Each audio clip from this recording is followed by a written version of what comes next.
ये अष्टभुज भगवान के जब जन्म लेते हैं श्री रामचंद्र जी तो स्तुति गाते हैं। उसी समय की स्तुति है। कभी काम पड़े स्तुति किसी से न बने गाते ये तो ये यूट्यूब में मेरा कुसुम मिश्रा के नाम से सर्च करोगे तो मिल जाएगा।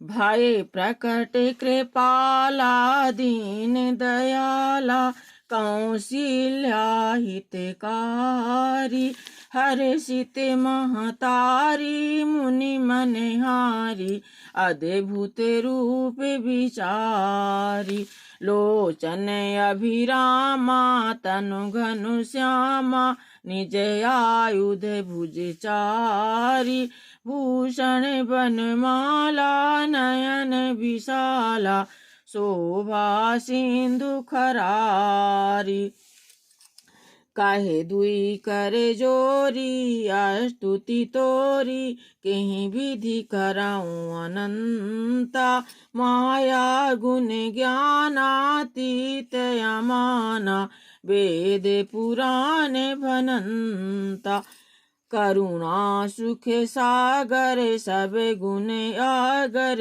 जहीं गावहीं श्रुति संता सो मम हित लागी जन अनुरागी भयउ प्रकट श्रीकंथा ब्रह्मांड निकाया निर्मित माया रोम रोम प्रतिवेद कहें मम उर शोभासी यह उपहासी सुनत धीर मति थीर न रहें उपजा जब ज्ञाना प्रभु मुस्क्याना चरित बहुत विधि कीन चाहे कही कथा बुझा सुहाई कही कथा सुहाई मात बुझाई जही प्रकार सुत प्रेम है माता पुनि बोली सो मति डोली तजहु तात यही रूपा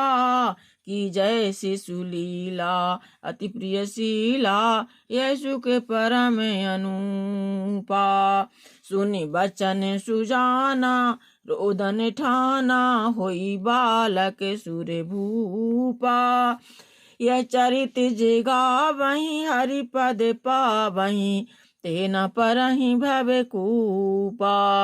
ये भगवान का चरित्र जो सुनेगा जो गाएगा सुनने का और पढ़ने का गाने का एक ही महत्व है। यह चरित जो गावहीं हरिपद पावहीं तेना परहि भव कूपा।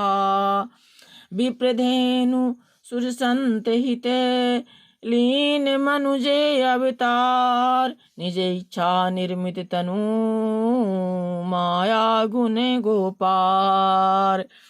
लखन सिया राम चंद्र बजरंग बली महादेव देव कौशल किशोर की जय। माता की वह बुद्धि बदल गई तब वह फिर बोली हे तात यह रूप छोड़कर अत्यंत प्रिय बालक लीला करो मेरे लिए यह सुख परम अनुपम होगा। माता का यह वचन सुनकर देवताओं के स्वामी सुजान भगवान ने बालक रूप होकर रोना शुरू कर दिया। तुलसीदास जी कहते हैं जो इस चरित्र का गान करेंगे सुनेंगे वे श्री हरि का पद पाते हैं और फिर संसार रूपी कूप में नहीं गिरते। ब्राह्मण गौ देवता और संतों के लिए भगवान ने मनुष्य का अवतार लिया। वे अज्ञानमयी मलिना माया और उनके गुण सत रज तप तम और बाहरी तथा भीतरी इंद्रियों से परे हैं। उनका दिव्य शरीर अपनी इच्छा से ही बना है, किसी कर्म बंधन से परवश होकर त्रिगुणात्मक भौतिक पदार्थों के द्वारा नहीं है। बोलिए श्री रामचंद्र की जय। बहनों और भाइयों, एक बार जरूर ये रामायण सुनिएगा। सबसे श्री राम जय श्री राम जय श्री राम।